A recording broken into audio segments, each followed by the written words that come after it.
wanted to note that none of these are used for desensitization, and they're not just for horses that want to be geared towards liberty, because I know I focus a lot on that. They're really for any horse that wants to work either on body control, get ready to ride under saddle, need a little bit of help under saddle because they're getting stuck with things, or they can be used for liberty work. When I do groundwork, I tend to use a dressage whip or a carriage whip. Now the carriage whip has a tail on it, it's a little bit longer, and the dressage whip is just a stick, longer than a crop, shorter than a lunge whip.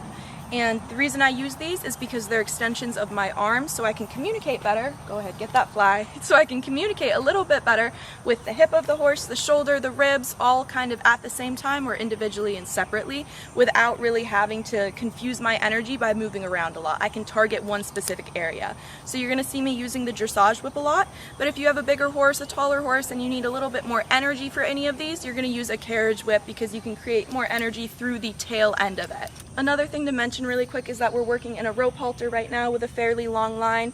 You do want to make sure that your line is folded up, that way you can hold the center of it. You don't want this getting wrapped around your hand for any reason and your horse spooking or moving away really fast and kind of jerking you around. It's a really big safety concern, so make sure that rope is folded and never wrapped. And you are able to do this in a flat nylon halter or a leather halter, but I do recommend for a horse just getting started on these, or a horse that's a little bit pushier and doesn't really understand boundaries and how to break down their body yet, how to understand when we communicate to them. I recommend this rope halter because you can speak a little bit more specifically to the certain parts of the horse, and without nagging them, you can get a more direct answer. I know I said this video didn't talk about desensitization because that's a whole other topic of how to work on it standstill and in motion and the perks of it and the downfalls of how it can be misused, but I do want to talk about how to work them with the whip because we are going to be using it. So make sure you're able to rub your horse on both sides, all over their body, down their legs with the whip, and if they aren't comfortable, they're going to be moving around. What you do when that happens is you keep the whip on them, rubbing them, try to move along with them until they stand still, and then you take that whip away. Now the other reason you might want to be rubbing them with the whip is for anticipation. Now that can be either before they do the maneuver or after they do the maneuver when they're not able to rest. So if my horse is moving around before I'm even ready to ask him to do something, I'm going to rub him with the whip, go into asking, and then release. Now if my horse is anticipating the release and being done with it, once we finish the maneuver, and he keeps moving after the release, I'm going to keep rubbing him until he stays still and then take the whip away. So that's a good way to kind of deal with anticipation from your horse. You'll notice that everything I'm doing today is using pressure and release, and I want to make sure that you really understand, you've heard it a million times, the horse learns from the release, not the pressure. So when they do that correct maneuver and when they take a step in the correct direction, I really want you just to exhale and relax. Now think about it like this. If you're talking to a very young child and they're just learning math and you ask them, what's 2 plus 2? And they say 5. You're going to say, no, try again. Or you're going to say, not quite, but you're close. You're not going to say, no, that's completely wrong, you're awful, come on, think harder, think harder. You're not going to get super aggressive and assertive with them. So when your horse is trying to give you an answer, even though they don't necessarily understand what it is yet, but if they're trying and they're giving you a couple different options and solutions and they're thinking, you're not going to up your pressure. You're not going to be like, come on, work harder. That's not going to help them think. That's going to make them more panicked and give them more anxiety. So if your horse is trying to give you an answer, don't release because no, it's not the correct answer. Just kind of stay steady with that pressure, okay? You're not going to up it and start yelling at them, but you're going to stay steady, not release, and just say, come on, try a little bit more. You're so close. You almost got it. And now let's get started on those 5 exercises. The first exercise I do with all horses, regardless of how far along they are in their training, is ask for the hindquarter yield. Now, my goal is always to get these cues so light that I can communicate with my horse just with my body language. So we're always going to start by asking with the very lightest cue possible. For me, that's just going to be my body placement and my energy. So right now you can see I'm tipping towards that hip, I'm staring at it, I'm putting all of my energy towards it. If my horse isn't responding, please bear with him. We're kind of in muggy Texas right now and the mosquitoes are attacking him. But if my horse isn't responding at all from me putting my energy right here, then I'm going to start waving my whip. This is my step 2. If he doesn't respond to this, I might use a vocal cue and release. Now what we're looking for is that front end to stay still and that hind end to move around. If he didn't move from my 3rd cue, which was the clucking, then I'm going to go ahead and tap that hip and even walk towards it if necessary. So here I go again. I'm going to direct my energy at that hip. I'm going to wave the whip. He gave me a step. I'm going to release. Now when I release, I want you guys to think about exhaling and putting all of your energy to the ground. I talk about energy a lot with these horses because that's my main form of communication. It's all varying levels. If I come up here, I really want a lot from them, or they're kind of getting dull to my cues and I need to get to that point. If I'm down here, I'm asking really soft at first.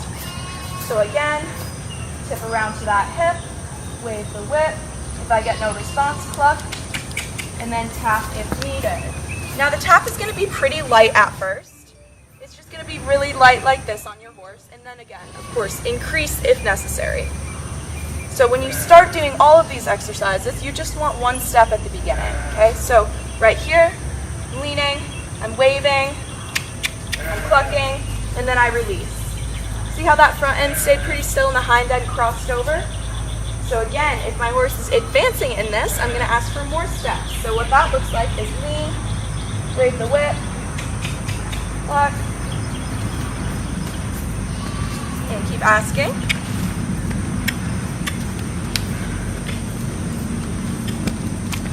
Good, and release. Now I asked for quite a few steps right there, and that's because he wasn't giving me that full crossover and kind of getting a little lazy about it. So what I did was I brought my energy up. As soon as he gave me that reaction, I released and relaxed.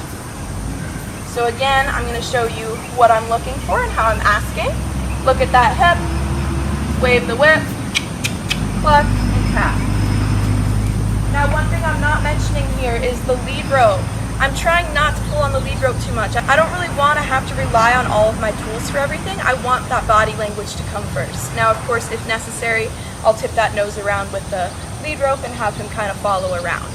The reason this is important is because when you're on your horse and you need to disengage them under saddle if they're moving around, the very first thing you want to look at is that hip.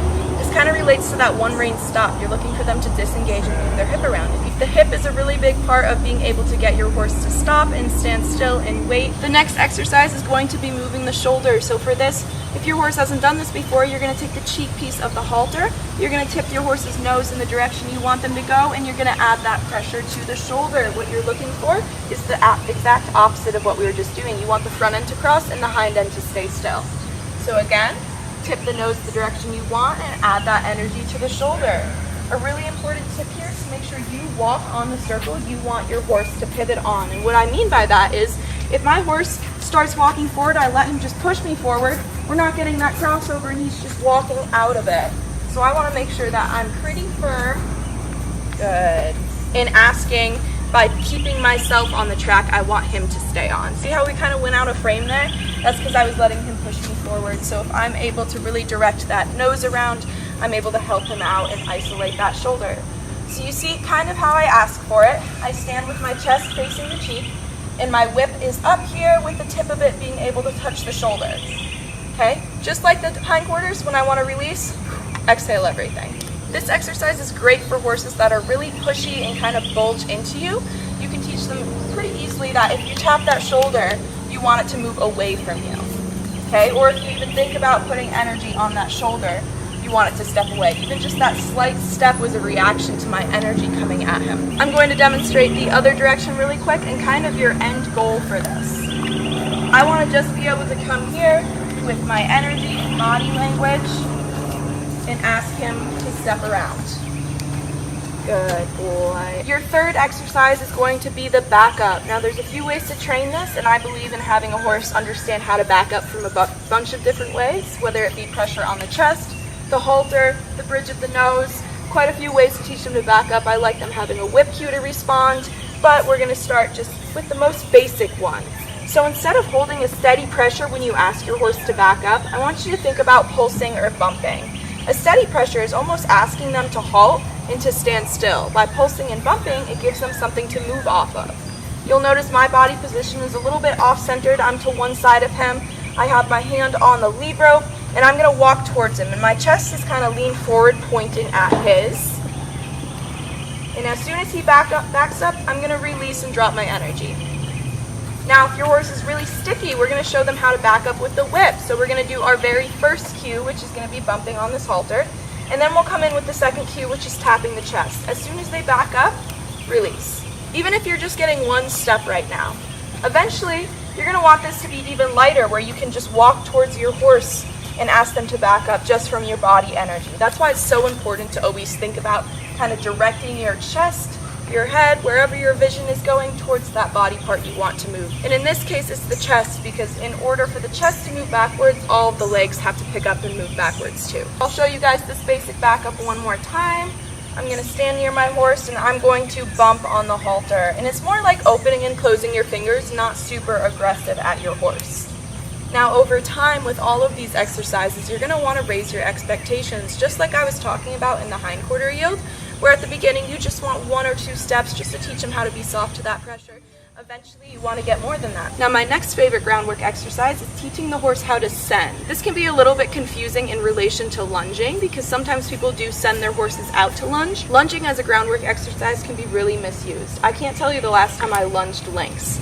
Now that's not to say it's an awful groundwork exercise, it's just not always understood correctly.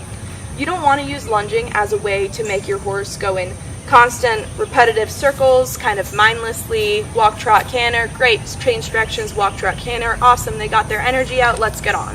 You want to use it more as a way to unlock the feet and get them thinking. So a few examples of how to use lunging in a productive way would be multiple transitions, pretty fast paced. So I ask for the walk for a quarter of the circle, then we go into the trot, then I go back down to the walk, then I maybe ask for the canter. So it's a constant change of gait. The other thing would be getting them to change directions constantly. Again, that's responding to your body language. Rather than just constantly pushing them forward and adding that energy behind, they have to think about where I'm placing my body. So that's in relation to lunging, and that's why I don't always necessarily recommend lunging as my #1 groundwork exercise. All of these are more stationary things. Sending focuses more on body position and the horse responding to your body language. So I'm going to show you really quick where I'm going to stand.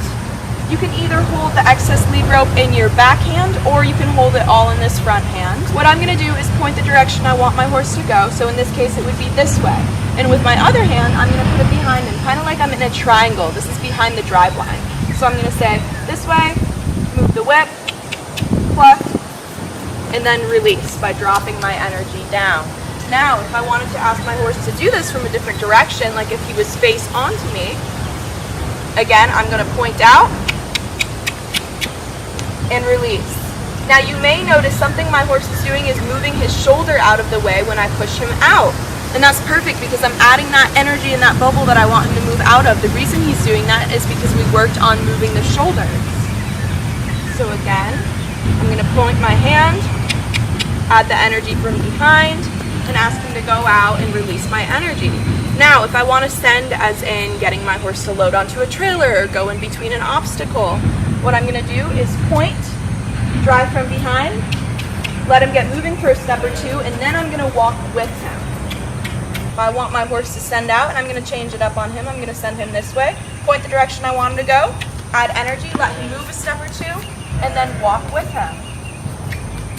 Now, if I want him to change direction here, I'm going to go back to that very first exercise. I'm going to say, hey, let's look at the hip. Get that hip to yield. Change hands. And send him out this way.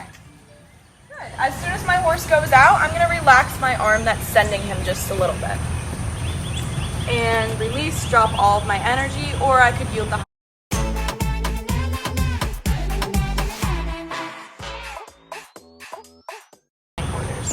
Now the last groundwork exercise is even more laid back than those. For this, it's the pole release, and you can tell my horse already is holding his pole pretty low right now, so I'm going to get him to lift his head up. What I'm going to do with my thumb and my pointer finger is come right to the pole, which is in between the ears, maybe like an inch or two back, and I'm going to squeeze. As soon as my horse drops his head, I'm going to release that pressure. Now the reason this is really important is because it's kind of what I call an artificial relaxation technique. I'm able to get my horse to stretch his top line, relax his neck, and think about calming down a little bit. It can release some endorphins when they stretch that top line out, when the pole is lower than the withers. So if I can help my horse get into that position, I'm able to relax him. Now you might be thinking, how is this even groundwork?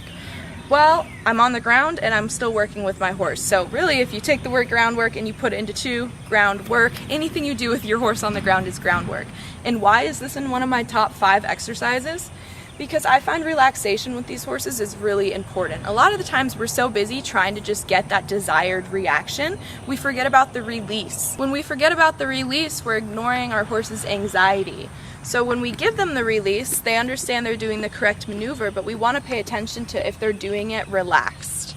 Just because we're getting the correct maneuver doesn't mean we're getting it with relaxation, and for me that's really important when I'm working with horses. I want to make sure that they're comfortable and confident and really relaxed when they're working around me. I don't want to be creating anxiety within them. I'm wanting to give them tools to subside their anxiety. So for me, this pull release really helps me have a quiet moment with my horse and teach them to put their head to the ground. And those of you that have watched my other how-to videos, you may understand that this is the first step of the laydown, which of course is something that needs a lot of relaxation to happen.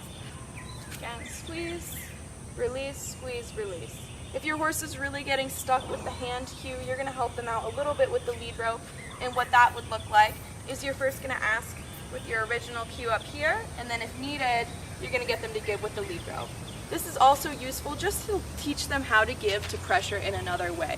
Hopefully these 5 groundwork exercises were pretty useful for you. I know they're really basic. If you think about it, the advanced stuff is really just a combination of all of the basics being done really softly and in a sequence.